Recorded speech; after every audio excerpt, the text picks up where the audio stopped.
Welcome back to Build in Beauty podcast. Today, we are talking about something that we all struggle with: balance. How do we balance building our business, faith, and finances? Let's talk about it in today's Building Beauty. We need to take a faith first approach when it comes to building in beauty. Even though it is the beauty industry, if you are a faith filled, purpose driven woman, you cannot function like everyone else functions. There is a reason why God told us to be ye set apart from the others. So, what works for the world may not and would not work for us. As a beauty stylist, I struggled with that crossover. I came from a world where showing skin is normal and that's just a part of the beauty industry. But when it comes to being a beauty stylist as well as a woman of faith and a godly woman, I had to take a step back in how I showcase my business and show up for my business from a spiritual side, from a physical side, and at times even from an emotional side. See, when it comes to building your beauty business, it's much more than finances. It's the faith method and the feminine method, and they all work hand in hand to build a beautiful business. So, what are you building and how are you building in your beauty business? Another part of this faith first approach is your daily routine. As faith filled, purpose filled women, we can't just roll off our beds and start our day. You have to start your day with God first, as He is the foundation, the beginning and the end. And without Him, you are just going to end up stressed all day with no way of moving forward. One of the ways you can do this is having a morning routine. When I use my morning routine, my days flow gracefully. And even though I don't get things to be done exactly the way I wrote it down, I always hit close to the. So, having a daily routine is really helpful in building as a faith filled, purpose fueled woman. One of my favorite scriptures comes from Philippians 4:13 that says, I can do all things through Christ who strengthens me. And because we are building on a faith foundation and a firm foundation, believing that Christ is indeed the answer and the way that you can build a purpose fueled life in the beauty industry is going to be so important. I truly believe I could do anything with God because that is what has been happening since I started walking in faith. And not doubting, but walking in faith and taking action. You see, walking in faith doesn't mean that you have it all figured out or you're going to get all the steps at once. It means that day by day, bit by bit, you make progress. And as you walk with God, you lean on Him, you listen to Him. He gives you day to day strategy. He leads people to you and leads you to the right people. This is one of the things that helped me to grow in my business. When I leaned more on my faith and I got in tuned to my purpose, God led me and led the right coach to me. So shout out to my coach, Shelly Acquid, one of the most amazing women I have come across in the beauty and business space. Coach Shelly has helped me to grow and thrive as a beauty stylist because I was able to learn even more of the business aspect, even though I'm a beauty stylist. And this is why the Build in Beauty podcast is here to help you learn the things, the strategies, the steps that it truly takes to build a life of fierce, feminine, faith filled, and financially free business, even in the beauty industry. As a faithful woman, We ought to operate in grace, not grind. You see, the world will tell you to hustle, to grind, but all that does is keep you in a mind of struggle and stressing and strife. And I don't know about you, but I've struggled enough in life and in business. And I am ready to enter into my season of thriving. How about you? You see, softness attracts opportunity. We were meant to be women and operate in women. There is nowhere in the Bible where you saw a woman who was faith filled and purpose fueled change or try to be a man or operate as a man. One of the greatest queens of all time, Queen Esther, she didn't try to be a man. She became even more feminine because she realized that there was power in her femininity. And the ones who were preparing her to become a queen also realized that there was power in femininity. And this is not the femininity where you're feminist. Being feminine is not about being a feminist. Being feminine is the way you carry yourself, the way that you respond. It doesn't mean that you can't be you. Because guess what? Some may say I'm loud, some may say that I'm not for them, and that's okay. Because when you're pretty powerful, it becomes kind of difficult for people to muffle you. And when you have a purpose, which we all do, then it becomes truly difficult for you to settle and remain in a small pond when you are meant to be swimming with the sharks in a big ocean. So it's time to move from that place of grind and move into that place of grace. Again, my coach always says this to us: grow with grace.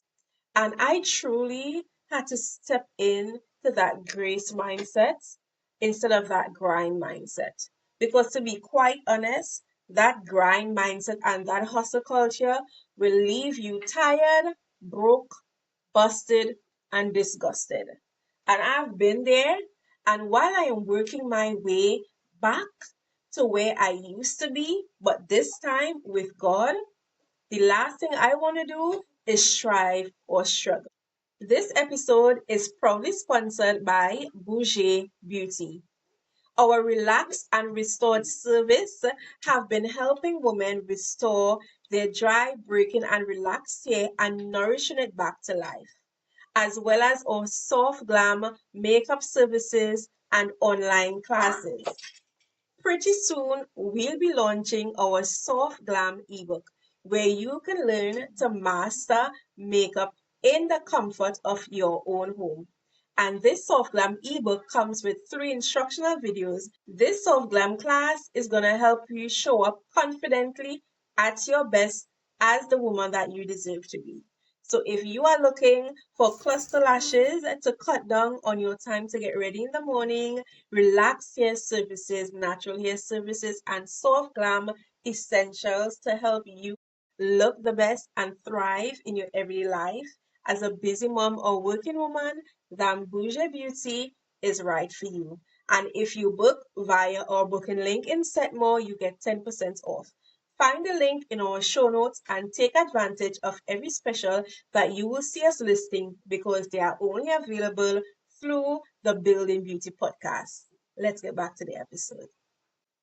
As a faith filled woman, one of the things that we don't talk about much is finances and the impact that it has on our businesses, our decisions, as well as our ability to progress and expand. Now we have a mindset where we spend everything. And I say we because I'm guilty of it. This is what I used to do.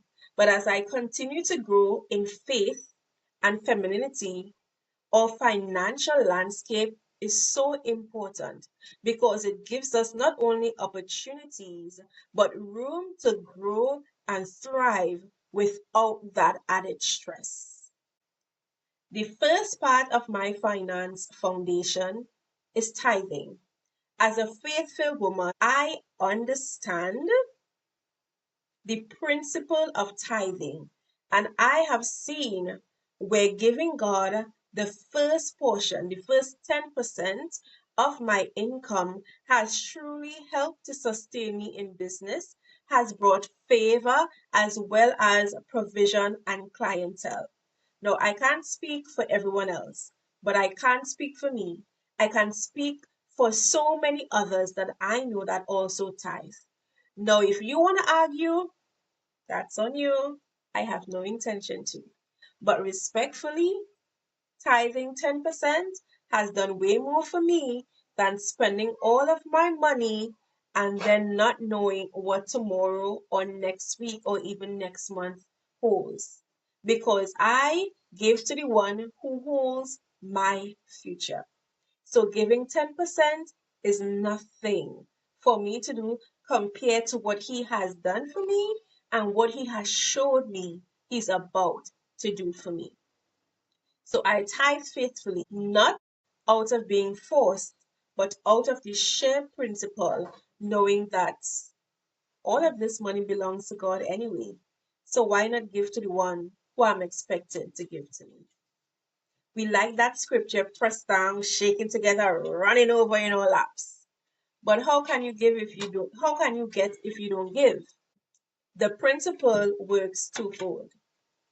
Now, the second part of this principle is paying yourself second, or rather, paying yourself first before you take out any other expenses. Even if it's $10, get into the habit of putting aside money for your own salary. So I have a business account and then I have a regular savings account. And when I transfer money from my business account, I transfer it as salary. So it might look strange to someone to see me transfer $100, $10, or even a dollar. But I am getting into the habit of paying myself so that when I do start making those millions and multi-millions, I know that I am taken care of and that my business finances will take care of my business finances. Now, the third part of this financial foundation is building different streams of income as a beauty pro or professional. You cannot expect to live off of what your hands do only.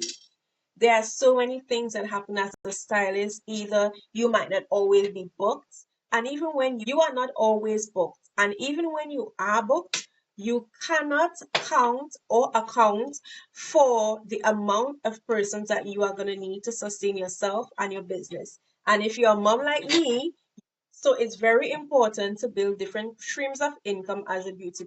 Not only am I a makeup artist and a hairstylist, but I'm also a beauty business mentor.